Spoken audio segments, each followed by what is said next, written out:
Let's talk about dividing decimals today. So when you're dividing decimals, the first thing you need to think about is which one is the dividend and which number is the divisor. So let's look at an example here. Let's say I had 1.255 and I am dividing it by 5/100. Okay, so the dividend is your person and the divisor is your horse. Now, usually when we talk about person horse, we're talking about a fraction, but remember, a fraction is a division problem. So another way to write this would be the 1.255 is on top and the 5/100 is on the bottom. So you can see that this is the person and this is the horse. So this one is your dividend, and then the one that's doing the dividing is the divisor, which is the horse. Okay. Once you figure out which one's the dividend and which one's the divisor, you put the numbers into long division form. Okay, and now that we know who's the person and who's the horse, well, remember the person sits inside the carriage, so the 1.255 sits inside, and the divisor, which is the horse, has to pull the carriage. That's on the outside. Now, step 3 is the hard step for dividing decimals. This is where kids get confused. So here, the horse, which is the divisor, cannot have a decimal visible. So basically, we want to make the divisor a whole number.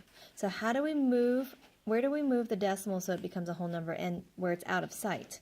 Well, we move it to the right. How many spaces?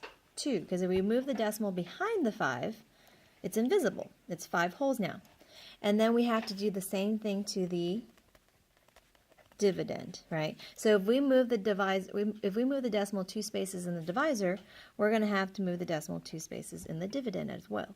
So our new number, the horse is now 5. It's a nice whole number. And then the dividend, the inside number, is now 125.5 because we've moved the decimal 2 spaces. And then you divide as you usually would. So let's go ahead and divide. Okay, 5 does not go into 1. Please do not put a number above the 1. 5 goes into 12 twice, so your 2 should be above the 12. 5 times 2 is 10. Subtract. You've got 2. Bring down the next number. 5 goes into 25 5 times. 5 times 5 is 25. Subtract. 0. Bring down the next number. And then 5 goes into 5 once, and we are done. Now, it says to move the decimal point straight up. So here's our decimal point. Move it up into your answer. And so our answer is 25 1/10. Now, you might find that particular because our numbers were much smaller. Here you have 1 whole and then 255 thousandths. And here you have 500. So how in the world did we get 25 wholes and then 1/10? Well, if you think about it, this is kind of like you have 1 whole candy bar and then 255 thousandths of another. If you divide it into 5/100, basically you're giving every friend of yours 5/100 of a piece, which is a tiny crumb of your candy bar. How many of these tiny crumbs can you pull out of 1 whole candy bar and 255 thousandths of a candy bar?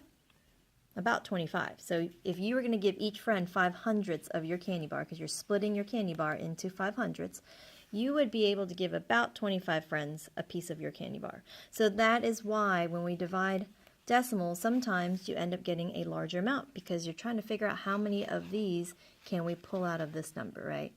And so we can pull out a lot of these from 1 whole.